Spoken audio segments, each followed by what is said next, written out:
So hello guys, this is Mami Sara. So this is a day in my life as a working mom. So for today's episode, ganito po ang eksena pagka-uwi ko galing trabaho. Ang anak ko po ay masama ang pakiramdam.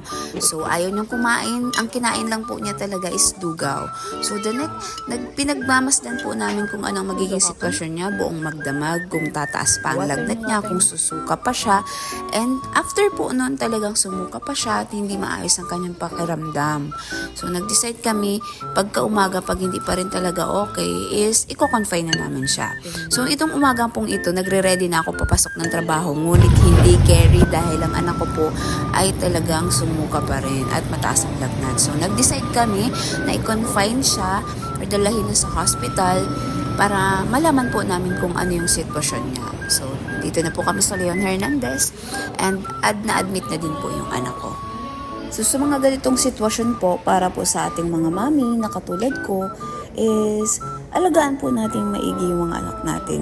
Kung laanan po natin ng atensyon hanggat kaya po natin. Kasi po, especially yung mga kinakain nila, kailangan alam po natin or monitor natin yung mga kinakain nila. Sa mga katulad ko po na working mom, although hindi talaga tayo nakakapagbigay ng buong oras sa ating mga anak kasi simulang umaga hanggang hapon nasa trabaho tayo.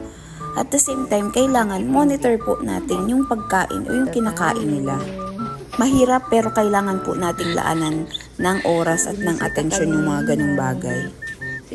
So may pinakauna po tayong bisita, ang ninang ng aking anak na si Pading Owen. At may pasalubong siya sa kanyang inaanak. Sabi niya, ay nako, makakabawi na ako sa inaanak ko, madami na daw siyang utang. Bukod po kay Owen na aking kumpare, dumating din po si kuya at may dalang mga prutas sa aking anak.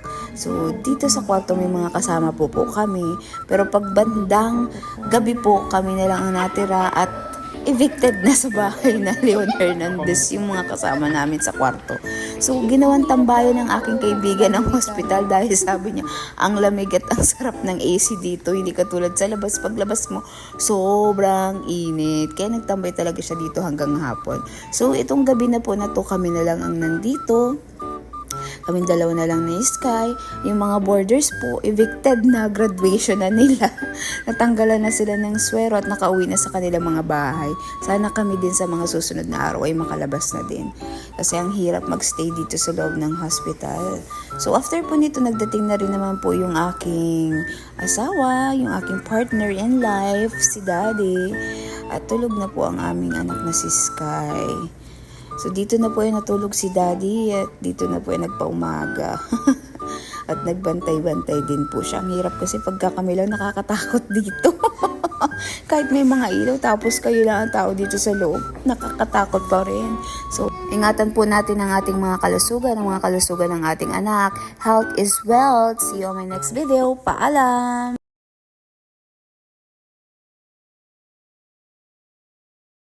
After po ni Kuya, si Daddy naman po ay naglabas na galing trabaho. So, pumunta na din po siya dito. Hindi ko na rin po naisama sa video. So, ngayon, kami lang po ang tao dito. Yung mga kasama po namin, nagsiuwian na po. Kaya, nakakatakot. So, hanggang dito na lang. Paalam. See you on my next video.